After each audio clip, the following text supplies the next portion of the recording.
How to Make a Unicorn Horn by Hotpinkzebrapolish.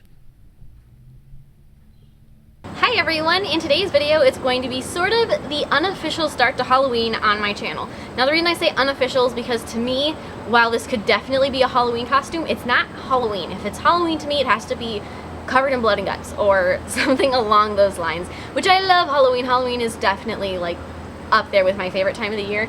I don't know for sure, I also really love Christmas, but Halloween is just, I get so excited. I love walking through Halloween sections in stores. It just fills my heart with joy, seeing all these skeletal things and such. So I'm really excited for Halloween, and that is going to be actually starting very, very soon because it's almost October. It's almost Halloween time. Yay! So I hope you guys are just excited as I am for Halloween and for this wonderful unicorn tutorial. Today's video is going to just be on making the horn and applying the horn to your head. So if you want to learn how to do the rest of the makeup, that video will be uploaded tomorrow, so definitely check back. Otherwise, if it's been uploaded already, there will be a link to it in the description box below. One other thing I quickly want to mention is I'll be showing you a mirror from Mirrorvana, which I'll put a link to that also in the description box, that has a really nice suction cup on it, and it's a lightweight mirror. So it's easy to attach to, say, a tripod or something like that if you are going to be recording videos, and because it's really hard because you gotta try to get a mirror as close to your camera lens as possible without covering your camera lens. And with something like this, it's got that little arm on it, it's pretty easy to figure out a way to attach it to a tripod or have it set really close to your camera so that it works out really well for videotaping something along this line.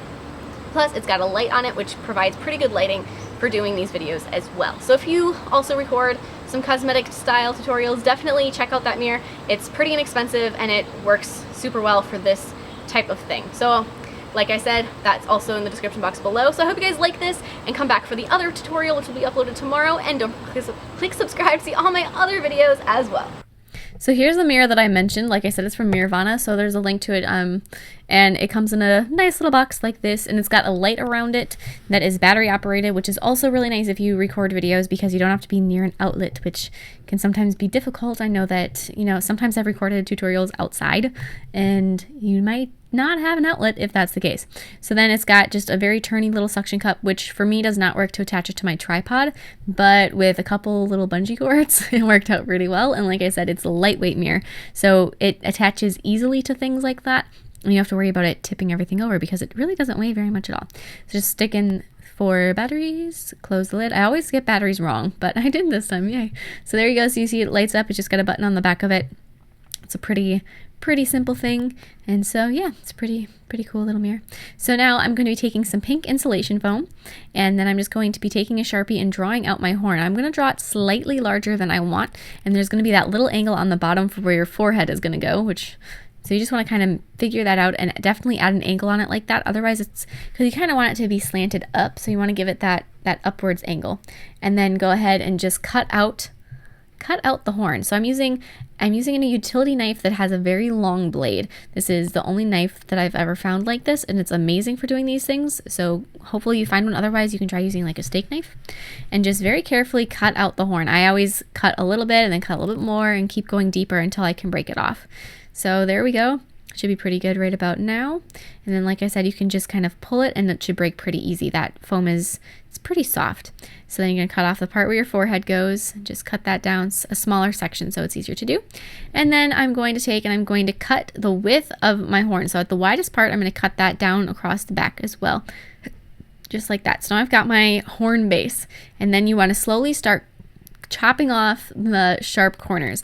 So just take that knife and I know it's pretty sped up, but do it slowly. Now this almost reminds me of peeling a carrot or something, kind of the same feel, but once again, like I said, be careful when you're doing this. These knives are sharp. You don't need to be cutting off fingers. Nobody wants a gory unicorn, although I think that might be kind of fun to do a bludgeoned unicorn for Halloween.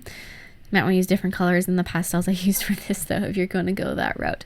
Anyways, so just keep carving out your horn like this. Try to get it as smooth as possible. Mine wasn't 100% perfectly smooth, but I figured that was a-okay. I don't know. I was alright with it. So just keep looking at it and making sure that you get it a good, and then you're going to want to chop it off so it comes to a point, because as you can see, it came to a flat top right now. So you're just going to want to, like I said, bring it to a point and then start going ahead and trimming off those sharp edges once again. Now this part reminds me of sharpening a pencil with a utility knife, which is something I can always remember my grandfather would do when he did some woodworking and he made cabinets and stuff. So he'd have those really big, like industrial type pencils that he'd always sharpen with a utility knife. So that's what this reminds me of now at this point. But yeah, just keep carving it out. Try to get your unicorn horn to as much of a point as you can. This foam isn't exactly meant for art purposes, so it's not going to be perfect, and that's why you cover the tip of it up with glitter, because glitter is going to mask anything. Any problems you can always fix with glitter. I believe that 100%. So just keep carving it out a little bit, cut off little bits just to smooth it out. Once you're pretty happy with it, then you can move on. So grab a piece of flexible plastic. Any kind of plastic will work just as long as it's smooth and it is flexible. Then take some liquid latex and stick that onto the bottom of the horn. That's going to hold it onto that plastic while you're working on it. You can wait, but then I'm going to pretty much just be adding a layer of liquid latex over the top of the entire horn. This is the first layer. It's going to help smooth out the surface, make sure that it's, going to be nice and smooth and not look like it's foam under there. So just add that first layer. You can add as many layers of that liquid latex as you want. I just went with the one and I thought that was plenty. So then pour some liquid latex into 3 separate cups and then add acrylic paint. This is just acrylic craft paint in the colors that you want your horn. So I did a lavender color, a light aqua, and then a light pink. Once you have all of your paint in there, go ahead and mix it up. It does take a little bit of mixing to mix those two things together because it's a little bit like oil and water at first. It kind of beads up. It does some weird things when you're looking at it, but it should mix together pretty good. And the other thing that it does is it kind of becomes like a whipped cream consistency. Maybe not quite that thick, but especially my purple one got very thick and fluffy, which is really fun to paint with. And I don't know how much you guys can tell the consistency of it, but it definitely is not liquid latex or paint consistency by the end of it. It's very thick. So then you're just going to want to take and you're going to sponge the colors onto the horn. So I started with aqua at the top. And because I knew that I was going to be adding some glitter to the top, I wanted to make the aqua go a little bit farther than a third of the way down the horn. So I'm just going to be adding that just like that. And then I'm going to be taking that purple and doing the purple in the middle and trying to blend these two colors together a little bit so it's not like a aqua stripe, then a purple stripe, then a pink stripe, just a kind of a messy gradient. I wasn't too particular. And those two, this is basically like a PAX paint, the liquid latex and acrylic paint, which is a kind of paint that's used in some special effects makeup, but it's kind of like PAX paint. And so it does blend together pretty well, but it's not like a perfect blend. It's kind of a swirly blend, if that makes sense. So then I added a little bit more aqua because I didn't think it went down far enough on the horn. Then touch up my purple, bring the purple down a little bit more, continue blending those together.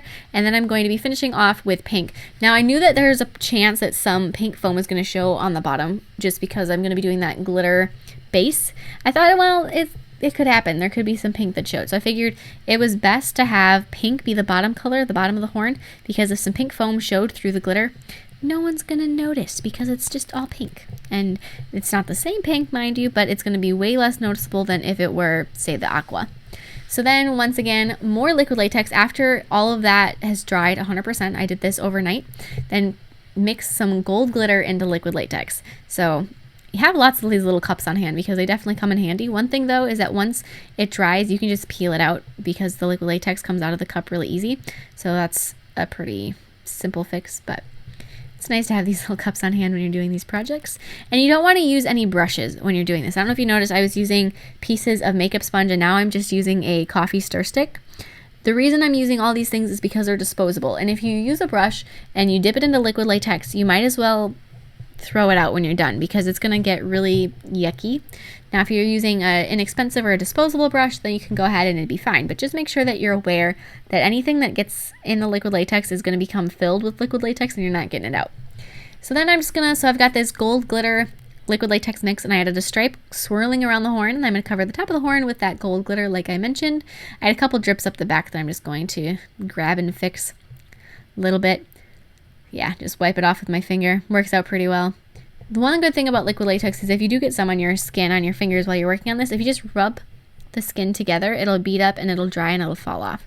So if you get anything on you, it comes off really, really easily. Way easier than just regular paint does on its own.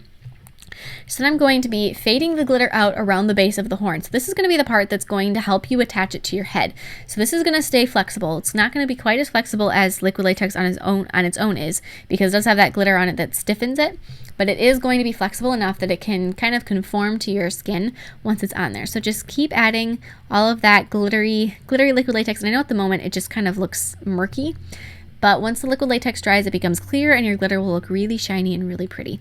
So just kind of be aware that it's not quite as ugly as it is right now, that your glitter will improve. So I really loaded it up with the glitter. So then once it is dried, once again, this was overnight. I made the horn over a couple days. You can easily peel it off that plastic. It should just come right off without much trouble at all. Then I'm just gonna sort of fit it onto my head, see how it fits, make sure it fits right. If you don't have enough room for it, say you've got too much glitter going around, you can kind of pick some of it off to shrink down that base a little bit. And then I'm going to be adding some liquid latex onto the base of the horn where it's going to attach to my skin, just like that. And then simply hold it on there. Make sure you've got a mirror that you're looking at so that your horn is straight. Hold it there, press it there, and then just hold it for a couple seconds until it feels like it's secure, and then sort of press it out around the edges so that you're really sealing those down. Make sure that you get those nice and good, and then grab more of that liquid latex, just a little bit more. Seems like it's a perpetual thing. You need so much liquid latex whenever you do these things. And then just add that around the edge to seal that down really, really well. So you have liquid latex underneath it and then just a touch going around the horn's base in a circle.